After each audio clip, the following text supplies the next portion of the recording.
Demand మాకు న్యాయం కావాలి, న్యాయం కావాలి, న్యాయం కావాలి. ఆర్జేకర్ హాస్పిటల్ యాజమాన్యం గురించి కానీ ఆర్జేకర్ అక్కడ జరిగిన ఇన్సిడెంట్ గురించి కానీ చెప్పమంటే మీరు ఏం చెప్తారు? It's such an unfortunate incident, Amma, that a young girl who is a postgraduate, duty hours low, when she's on duty in the hospital premises, she's murdered and raped. I think if a working girl ki workspace kuda safe lekapothe, then where are we going to as a country? And andaru marchipotunnaru she's an girl and everybody, because it's a doctor who's murdered and killed. None of the civil society organizations or NGOs or women's organizations are coming forward. అంటే ఆడపిల్ల doctor అయింది కాబట్టి అది మిగతా సమాజం వాళ్ళ బాధ్యత కాదనమాట. డాక్టర్లే ఎట్లన్నా ఏడవాలా చావాలా, అంతేనా? It's so sad. And if డాక్టర్స్కి హాస్పిటల్లో కూడా సేఫ్టీ లేకపోతే ఇంకెక్కడ సేఫ్టీ ఉంటుంది? ఇప్పుడు గైనకాలజిస్ట్లో ఒక 75% or more than 75% are lady doctors. ఇప్పుడు సెక్యూరిటీ లేదని 75% డాక్టర్స్ ఈవినింగ్లు నైట్లు డ్యూటీలు చేయకపోతే ప్రజల పరిస్థితి ఏంటి? కంట్రీలో ఎవరు డెలివరీ చేస్తారు? 25 మిలియన్ బర్త్స్ అవుతాయి మన దేశంలో. ఎవరు రాత్రుల్లో డెలివరీలు చేస్తారు? ఎవరు ఎమర్జెన్సీ ఆబ్స్టెట్రిక్స్ అటెండ్ అవుతారు? ఫర్ ఎగ్జాంపుల్ దీనికి ఒక ఆన్సర్ కావాలి కదా మనకు. చెప్పండి.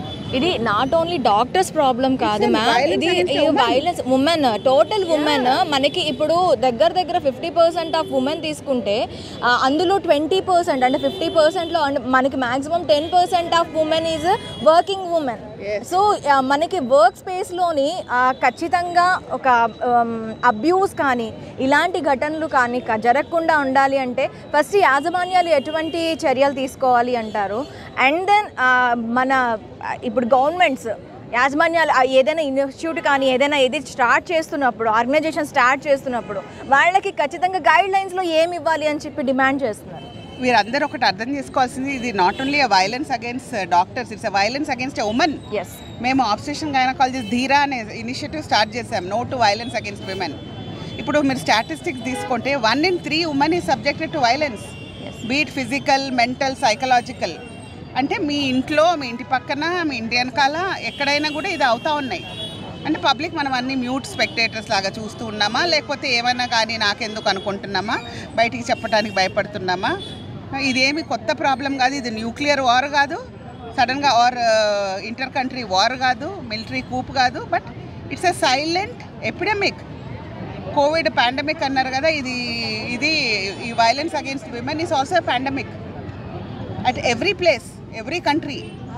సో అన్లెస్ మనం అందరం కూడా, unless we partner with every one, men, women, society అందరూ కలిసి ఇది తప్పు అంటేనే కదా ఇది ఆపగలుగుతాము. దీని ఒక ప్రాబ్లం లాగా కూడా మనం గుర్తించకపోతే దీనికి ఆన్సర్లు ఎక్కడికి వస్తాయి? ఈ రోజులో ఇప్పుడు ఏ ఇయర్ మనము 2024. ఈ 2024లో మనం ఇక్కడ నిల్చొని no to violence against woman అని చెప్పడం ఎంత కర్మ. ఇది మనం we have gone to moon, రేపు సన్కి పోతున్నాం, ఇంకెక్కడ పోతామో నాకు ఎక్కువ తెలియదు ఆస్ట్రానమీ గురించి. అక్కడంతా పోయే బదులు ఇక్కడ నేల మీద మన దేశంలో మన ఆడపిల్లలకు ఎంత సెక్యూరిటీ ఇవ్వగలుగుతున్నామో అని ఒకసారి ఆలోచిస్తే బెటర్ కదా.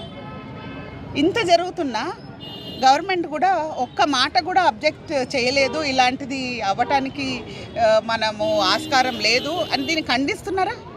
అయితే మ్యామ్ ఇక్కడ మనం ఇంకోటి చూడాలి, మమతా బెనర్జీ డెసిషన్ తీసుకునే స్థాయిలో ఉండి తను వచ్చి ధర్నా చేస్తున్నారు, నాన్న ఎలా చూడాలి మ్యామ్?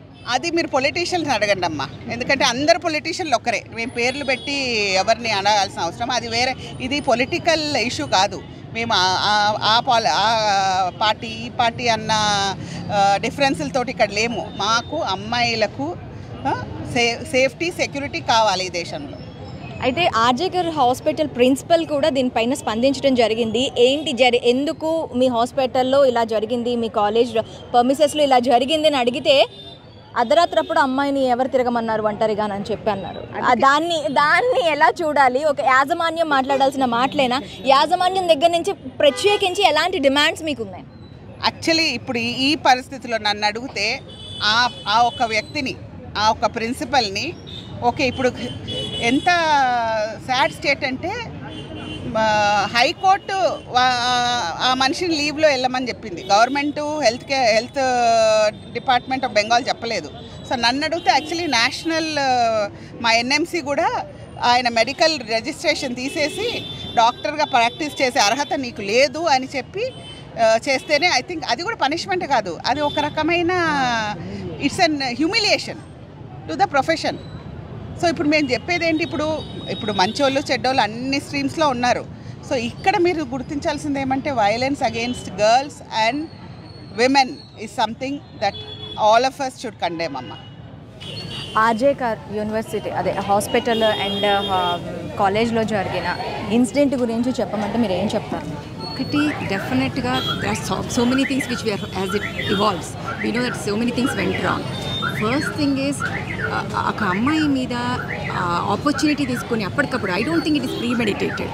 ఐ థింక్ ఆ టైంలో దే సా ఒక ఒంటరి అమ్మాయి, it might be the colleagues, it can be the juniors, it can be somebody, it can be multiple persons, but the mind set that anything can be done for a ఒంటరి ఉమెన్ అనేది that was the thing which is very glaringly thing that, and that to in a place where she should feel confident, the trust, work place, day in day out నేను అక్కడ ఉంటాను, అది నా ప్రాంతం అనే ఒక నమ్మక స్థాన బలం అనేది ఉంటుంది. ఎప్పుడు మనకు ఆ ఫీలింగ్ ఉంటుంది, మా ఇంట్లో మేము సేఫ్, మా ఊర్లో మేము సేఫ్, మా గల్లీలో మేము సేఫ్. ఆ సేఫ్టీ అనేది అమ్మాయికి ఆ నిమిషంలో పోయి, then the third thing comes about the brutality of the thing. అంటే వాళ్ళు భయపడి, అంటే ఎక్కడ పేర్లు బయటకు వస్తాయో అని భయపడి అలాగా చంపాలి అని, not just rape but kill to cover it. అది మ్యామ్ అది ఒకసారి ఆ ఇన్సిడెంట్ గురించి మనం చూస్తే చేసిన వ్యక్తి ఆ అమ్మాయిని రిబ్ని విరగొట్టడం కానీ గొంతు నిలమని కానీ, still we have to wait for the thing to come. So I think I trust the system, I trust the forensics because forensics are very good. ఇప్పుడే సిబిసిఐడికి వెళ్ళింది. I'm sure the forensics will come up and tell how many people mg of semen cc that's what cc or whatever liquid. So it cannot be one person, it will be multiple persons, but the DNA analysis is so good in today's time that you will know how many DNAs are there, ఎంత మంది ఉన్నారు అనేది ఈజీగా తెలుస్తుంది. Just give them time. I think we will know how many people are involved, so it cannot be one person. So ఎంతమంది involve అవ్వారు, ఏంది cover చేయడానికి, ఇవన్నీ ఎందుకు జరుగుతున్నాయి అనేది given a time I'm sure system will come. But yes, as it's awakening for humanity. I strongly feel మనం అందరం కూడా రెండు ఆలోచిస్తూ ఉంటాము, అమ్మాయిలు ఇంటి నుంచి పంపించడానికి భయపడాలా, ఇంట్లోనే సేఫ్టీ లేకుండా ఉన్న రోజుల్లో వీ డోంట్ నో, వాళ్ళ తాతలు కావచ్చు, పక్కింటి వాళ్ళు కావచ్చు, గల్లీలో సేఫ్టీ లేదు, ఇంట్లో లేదు, వర్క్ ప్లేస్లో సేఫ్టీ లేదు, ఎక్కడ సేఫ్టీ ఉంది. ఒక పక్క నుంచి మనం భ్రూణ హత్యలు చేయొద్దు, ఉమెన్ ఇది చేయొద్దు అంటాం, మరి కానీ ఇలాంటి వాటికి వదిలేస్తున్నామా అనే ఉల్టా థింకింగ్ కూడా స్టార్ట్ అవుతుంది. And again there is human rights which will say చంపిన వాడికి హ్యూమన్ రైట్ ఉండాలి, చచ్చిన వాళ్ళకి హ్యూమన్ రైట్ ఉండదు, బతుకున్న అమ్మాయికి హ్యూమన్ రైట్స్ ఉండదా, అది నాకు ఎప్పుడు ఆలోచించాల్సిన ఇది. ఆలోచిస్తాను ఇప్పుడు when people talk about it. I think the priority should be to humanity, then comes the human rights. So I think humanity is the one which got a major setback in this particular event. So what I feel is every parents అబ్బాయిలకి చెప్పండి అమ్మాయిలకి చెప్పండి కాదు, there are two things everybody should do. It is for everybody. అది అబ్బాయి abuse అవుతున్నాడు, అమ్మాయి abuse అవుతున్నాడు లేదు, ఈ రోజుల్లో ఎవరికి సేఫ్టీ లేదు. అబ్బాయిలు should know how to behave, how to control themselves and what is right what is wrong. అమ్మాయిలు should know how to be vocal. అంటే ఒక్కసారి బ్యాడ్ టచ్ గుడ్ టచ్ తెలిసినప్పుడు, ఎవరైనా మనతో ఇట్లా ఉన్నారు అని తెలిసినప్పుడు, don't give benefit out please speak it out, మాట్లాడండి, చెప్పండి, అందరి మధ్యలో చెప్పండి, సో దట్ నెక్స్ట్ టైం వాళ్ళు ఎలాంటి పని చేయడానికి భయపడతారు. ఫస్ట్ టైం మనం ఏం మాట్లాడినప్పుడు దానికి ధైర్యం వస్తుంది. Next time they will go to any extent thinking that మాట్లాడకుండా ఉంటే అంగీకరించినట్టే అనేది. సో మౌనం అర్ధాంగీకరం కాదు అని చెప్పాల్సిన అవసరం కూడా అమ్మాయిలకు ఉంది. So please girls out there speak out, be vocal, and boys out there speak out, be vocal, let's also be responsible, and everybody, every human being out there, be accountable for your actions. And as a politicians, as a nation building, the power which they have, they should be looking at how to come up with solutions. మనం వాళ్ళని ఎందుకు చూస్తాం, పైన వాళ్ళని వాళ్ళు solutions ఇస్తారని, so that we can live safely. So they should come up with the solution. ఇలా జరిగితే ఇది security is the most essential thing. Time immemorial నుంచి హాస్పిటల్స్ సెక్యూరిటీ గురించి ఫైట్ చేస్తూనే ఉంటారు డాక్టర్స్ అందరూ. ఎందుకు అంటే మాబ్ మెంటాలిటీ, మ్యాన్ హ్యాండ్లింగ్, ఒక పేషెంట్ చనిపోయే పరిస్థితిలో చనిపోతే డాక్టర్ని కొట్టడం చూస్తూ ఉంటాం. అదే సెక్యూరిటీ అప్పటి నుంచి ఫైట్ చేసేది ఇప్పుడు కూడా అదే. అప్పుడు పేషెంట్లు డాక్టర్ని కొట్టారు, ఇప్పుడు ఎవరెవరో తెలియదు కానీ అందరూ కలిసి డాక్టర్ని రేప్ చేసి చంపేశారు, అంతే తేడా. కానీ అన్నింటిలోనూ మనకు క్లియరింగ్గా కనిపించేది సెక్యూరిటీ ల్యాబ్స్. అంతే తేడా. అంటే నేను చిన్న చేస్తున్నానని కాదు, means it has escalated to a grotesque event. అప్పుడు కనుక మనము అంటాం గోటితో పోయేదాన్ని గొడ్డల దాకా వెళ్ళొద్దని. ఆ నీడలని ఒక stitch time will save 9. So అప్పుడు కనుక సెక్యూరిటీని మనం చేసి ఉంటే ఇంతవరకు వచ్చేది కాదేమో కదా. So the accountability and responsibility will come to the government in seeing that security of the hospitals increase so that such activities do not come, and strengthening the power of the doctors, women and the men to first not to do such activities, and anybody who is doing this act should be condemned for life, and they should be saying that such things should not happen, and the girls should be vocal. If they don't talk, we won't know. ఇంకొకటి జరుగుతుంది glaring eyes ఈ కంట్రీలోనే కాదు అన్ని చోట్ల. If they are raped and they come out and talk, they are shamed, so they will not come out and talk. If they are dead, then the morchas come out. And do we have to wait for a girl to die to talk about it? I think these are few things, this thing for the thought. What తనకి ఏమైందనేది ఆ అమ్మాయి మాత్రమే చెప్పగలదు. ఆ షేమ్నెస్ని పక్కన పెట్టి రాగలిగిన వాళ్ళనేమొచ్చి society బయటికి రానివ్వట్లేదు. వచ్చిన తర్వాత కూడా వాళ్ళని షేమ్ చేస్తారు. మ్యామ్, మేజర్గా ఇప్పుడు గవర్నమెంట్స్ తీసుకోవాల్సిన లీడ్స్ ఏంటి? అసలు గవర్నమెంట్ వర్క్ స్పేసెస్లో కానీ ఇప్పుడు ఇది ఇంతకు ముందు రోడ్డు మీద జరిగినప్పుడు ఆ టైంలో రోడ్ల మీద తిరగాల్సిన అవసరం ఏంటి? అండ్ డ్రెస్ గురించి చేశారు. 6 months బేబీని కూడా డ్రెస్ అంటారు.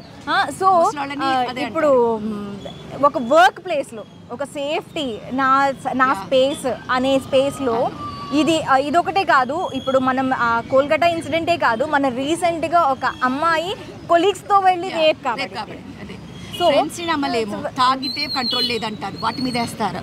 జీన్స్ మీద వేస్తారు, we have a bad gene, we are genes అట్లా బిహేవ్ చేశాయి అంటారు. But what happens to the epigenetics? Genetic is not everything. జీన్స్లో మనకు ఉన్నా కూడా పర్వరిష్ అనేది ఉంటుంది, మన అప్బ్రింగింగ్ అనే దాంతో అన్నీ మారుతాయి అని మనకు తెలుసు. ఒక దొంగలకు పుట్టిన అబ్బాయి దొంగ అవ్వాలని లేదు. సో అండ్ అలానే మంచి వాళ్ళకి పుట్టిన వాళ్ళు మంచి వాళ్ళు ఉండాలని లేదు. So don't blame it on jeans, don't blame it on alcohol. It is you who has to take the responsibility and accountability. So as a human you need to change, and as a politician you have the responsibility to keep the citizens safe. So security penchali and a right decision వచ్చేట్టు ఎక్కడ ఏమీ ఇదవ్వకుండా correct అందరినీ correct culprits పట్టుకుని వాళ్ళు రిచ్చా పూరా అని చూడకుండా కరెక్ట్గా and గ్రొటెస్క్గా వాళ్ళు ఎంత గ్రొటెస్క్గా చేశారో అంతే ఘోరంగా పబ్లిక్ దీంట్లో వాళ్ళకి స్థితి జరిగితే నెక్స్ట్ టైం చేయడానికి ఆలోచించాలి. మాకు అంత డబ్బులు ఉన్నాయి, మేము పవర్ ఉంది అని ఆలోచించి చేసే వాళ్ళందరూ. జెసికా లాల్ హత్య దగ్గర నుంచి ఇప్పటివరకు we see power game in it, not just rape. Everywhere it is a power game. It is about I can do anything and get away with anything because I have power and I have people behind me. I am so and so. నేనెవరో తెలుసా?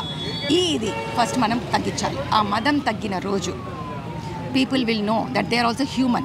So we have to humanize them. You have to humanize the culprit also and tell them that they are accountable. Myself, Dr. Ravindra Reddy. I'm a pulmonologist and I'm also Indian Chest Society Vice President for the Telangana chapter. As a doctor, it knows what it really takes to become a doctor, how much pain we take, and people who become doctors, they come into the profession with passion. That would be the only driving force to get into the profession. And it's very painful to see the incident which has happened in Calcutta on 9th of this month, wherein pulmonology PG on duty was raped and murdered. Very heinous act. Subsequently, we have seen the vandalism, hooliganism, highly deplorable, and we have not seen any statements from any of the leaders for the subsequent 5 to 6 days. Even today is 18th, we do not know who is the culprit or who are the culprits. This is the state of affairs. When it comes to becoming doctor, after we become a doctor, then how difficult it is to really save the lives, how difficult it is to be on a duty for about 36 hours. That's what this girl was on. She was at the end of 36 hours of duty. She went there to just take rest, and this is the outcome we see. As a doctor, I may talk about the doctor, the pulmonologist or the PG, but it's not an attack on the doctor. It's an attack on a woman, the woman's safety, and that too. And we are celebrating a 78th Independence Day, and these kind of things happen. We talk about independence, we talk about safety to women, we talk about Beti Bachao, Beti Padhao, but when it comes to reality, this is the fact we see. Not only that, this is one of the things that has come out, whether it is a doctor or engineer or some a person who is a housewife or a daughter or a sister. There are many cases which would go unreported. We have seen a doctor at a very prime hospital, when we could hear about the news down the line after a week. What would be the fate of others who have witnessed the similar kind of heinous act on them? The past president of the Indian Medical Association of Telangana State, which is the parental body for all the medical associations. So we are all one to protest this very, very inhuman incident. దీంట్లో చెప్పదలుచుకుంది ఏంటంటే ఈ particular doctor ఎవరైతే మానభంగం చేసి హత్య చేయబడిందో, she was trying to come out with what is going on in that medical institute for years together. So the action against her is not allowed by the, so being a professional body, we can't say that any political party is involved or not. But as Dr. Shanta has just told, the head of the institution has been indulging in a very, very, very unbelievable abnormalities of drug illicit tracking, very much irregularities in the administration. So all that incidents were taking place in that institute, which is a shame to the, as an head of the institute, as a medical institute, then supported by the probably the political party, which is a open secret. The chief minister of the state, who also happens to be the home minister and a health minister, more than anything else, a lady. Sorry for the interruption, sir. Yeah. In between, she was come to the Dharna's place, and she also started Dharna against that violence. She has the decision maker, but she don't take the decisions, and she walked through with the Dharnas. What happened? No, Against whom she is complaining? I would like to. She has to act. I would like to answer that. In a way, she is the decision maker. And how can against whom she is protesting? She is actually inversely. in a way, she is trying to fool the people. Or she's. In a way, she is trying to fool the people, because the three departments, head of the department is the chief minister, head of the state, health minister, and the home minister. So when she comes here, and whom she will address? So this is absolutely fooling the public, and wants to manipulate the things, whatever has happened, through backdoor and other things. No, but this will have an impact in the future generations. What will be the doctors who are presently working? It's not a problem of doctors, ma'am. It is the problem of all of humans. Yes, everybody would like to go away from the country. And now, as doctors, I'm just telling you, in so many medical colleges have been opened in rural areas with no PS around. And there is no security for the women who are working there. In the middle of the night, if somebody comes and does a mob, who's going to help them? And why they will take any difficult cases? They will say, no, we want. Not difficult cases. Imagine not taking delivery cases at night. It's Not conducting yes, that delivery. is why, you know, it's not just about that. But it Night duty is doctors in night- government hospitals They do don't- not have a safe passage to walk. The entire corridors are not having proper lights. There are no CCTV cameras, and they are girl residents in every specialty of medicine, and they are posted in night duties. And when a person comes in emergency, that girl has to walk in the dark through the entire hospital, and then the principal of RJ Kar says, "What are you doing at night?" That is the most shameful thing and the most stupidest thing to utter, because she's on duty there. She's not come there for time pass. She's not partying. She's on night duty. And there's no safety for a worker, for a student. That is what we are trying to say, that we are not trying to distinguish between women or doctors, but about a student who's not having safety at workplace when she's gone for work. This will be a discourage you to take the medical profession, I think, in future, and then you will have more shortage of the doctors.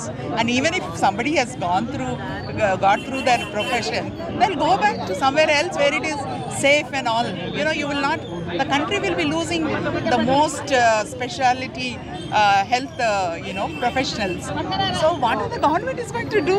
Already they say that shortage of doctors, the population is so much, and now if such things happen, everybody would like to go away.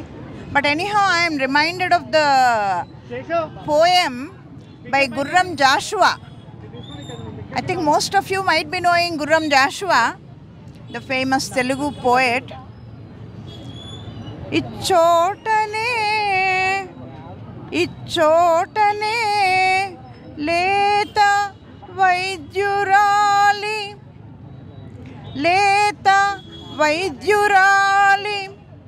శీలము అపహరింపబడి స్టెథోస్కోపును Yamadharmaraju, ఇది శ్మశాన వాటికలో పద్యం అన్నమాట. ఆమె స్టెథోస్కోపును లాగి గీకి రక్కి విరగ్గొట్టి హింసింపబడి అగ్ని ఆహుతిలో నశించిపోయే. గుర్రం జాషువాది పద్యము. ఆయన చెప్పేది లేత ఇల్లాలి, నల్ల పూసల గొలుసు, నల్ల పూసల సౌరు